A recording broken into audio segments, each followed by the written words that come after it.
Welcome back to my channel. I'm Lucas. Have you ever noticed a phenomenon that only Chinese characters seem to carry on the pictographic form already? That is, the ideographic form already. Well, almost all other nations and countries are using the phonetic or pinyin form today. So, did the phonetic writing come to be the dominant form already in the first place? Of course not. Phonetic writing is a fairly recent form already, and early humans either did not invent scripts, or if they did, they all started with pictographic ideographs, both in the East and in the West. So the question is, how did the other pictographs become phonetic? Or why were the Chinese characters not phonemicized? Well, let's get right to the answer. I think the key to the problem lies in geography. Although human civilizations are now widely distributed in every corner of the earth, early human civilizations could only exist in areas best suited for developing agriculture. On the Asian and African continents at latitudes of 30 to 40 degrees north, three of the world's earliest areas where primary agriculture was born were the Yellow River Basin, which gave birth to the heart of early Eastern civilization, and the Nile Valley and the Two River Basin, which gave birth to the heart of early Western civilization. In addition, they are the origins of the Chinese oracle bone script, the ancient Egyptian sacred script, and the Sumerian cuneiform script of the Two River Basins, which are all pictographs. As we all know, both Egyptian sacred script and Sumerian cuneiform eventually died out and were replaced by a phonetic script. But what was the role played by geographic factors in this process? Let's take a look at the map of the Mediterranean region. Here we find a sea enclosed by the winding coastlines of several continents. In topographical terms, this region lies in a semi-enclosed, semi-open geographical situation, and this feature affected the human beings living here in three ways. 1. The terrain formed by the winding coastline tends to form relatively independent and diverse religions, languages and lifestyles of the early settlers. 2. The Mediterranean Sea, surrounded by the land, is relatively mild and calm compared to the rough Atlantic Ocean, making the region better suited for interregional navigation. 3. The condition of natural resources varies across the Mediterranean region. The Nile Basin and the Two River Basin are gifted to farming, while other areas are relatively unsuitable for growing food, despite the variety of other commodities. Due to the imbalance of natural endowments, early humans in this region formed the demand to trade across the region for mutual benefits. The Phoenicians were making their mark at this time. This group of ancestral people, who emerged from around 1200 BSC, were particularly proficient in sailing and trading, and are said to have dominated more than 50% of the Mediterranean's maritime trade in their heyday. The merchant ships that traveled around the Mediterranean sold grain, wine, textiles, gems, metals, crafts, and even slaves to those who needed them.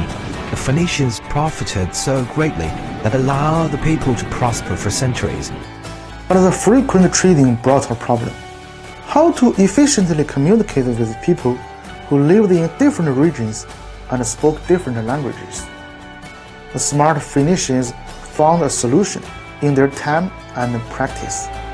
They sorted out 22 Phoenician alphabets based on Egyptian pictographs and simplified them, and used them to indicate the pronunciation of the spoken language. In fact, it is a system of phonetic symbols. The system makes it possible to take note of the pronunciation of different languages easily, and thus acquire these languages much faster. There is no doubt that this approach is effective. It is more convenient than pictographs for the spread of writing across regions. As time went on, This set of alphabets was adopted by other peoples and countries in the Mediterranean region. Based on the Phoenician alphabet, the ancient Greeks added vowel letters to form the Greek alphabet. When these symbols reached the Apennines, they in turn influenced and contributed to the formation of the Latin alphabet. As we all know, the Latin alphabet is the progenitor of entire Western and even phonetic writing of modern times. Let's look at what happened to the Yellow River Basin in the East era. Blocked by the Qin-Hyderabad Plateau, the atmospheric activity formed a cyclone on the eastern side of the plateau, and the soil particles carried by the wind fall and accumulate in the middle of the cyclone to create a kilometer-thick loess plateau. The ancient Yellow River carried the soil eastward to create the North China Plain, which is the size of France. The high-quality and evenly distributed soils here allowed Chinese farmers in the early days of agricultural civilization to produce harvests that exceeded those of any of their contemporaries anywhere on earth. In that era, not only was there enough food to eat, but most of the supplies needed for people's lives were available within a short distance from where they lived. The need to allocate resources across the region through maritime trade in the Mediterranean region was not an issue on this plain. See what I mean? There is a land of self-sufficiency. Yes, not only that, but on a plain with no geographic barriers, it is naturally less likely to have people with distinctly different languages, cultures, and religions.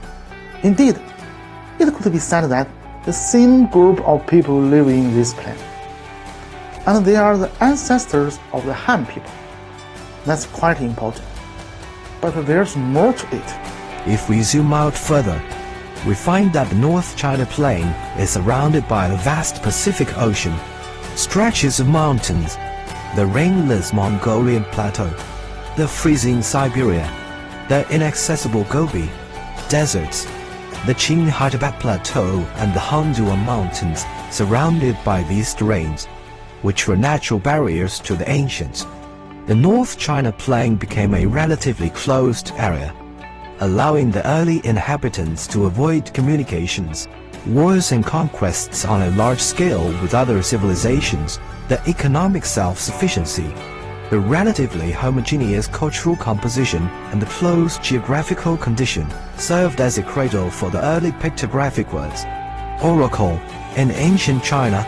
Altogether, they assured the Chinese character's independence in its infancy. From the 1st century AD, China became increasingly involved with the outside world.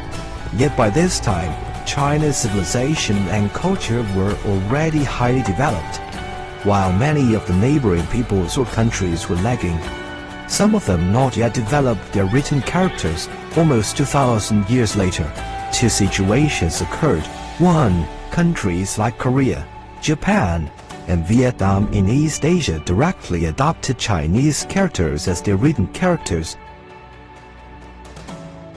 2. The nomads in the north had several military conquests of the central areas of Han China, and in the face of the advanced civilization of the Han, these nomads went to great extent to make their language and culture fully Chinese for their survival and ruling purposes.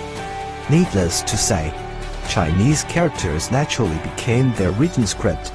After the Opium War in 1840, ancient China experienced a powerful shock from the Western world, and in the 100 years since then, China has undergone tremendous changes and transformed from an agricultural to an industrial and commercial civilization. Despite this change, which has never been witnessed in 3,000 years, Chinese characters have not been phoneticized, perhaps due to the great inertia of a sophisticated civilization. At this point, you might ask me, in the process of whether Eastern and Western pictographs were phoneticized or not, how significant was the factor of artificial selection? In my opinion, the human factor seems tiny compared to the huge limiting rule of geography.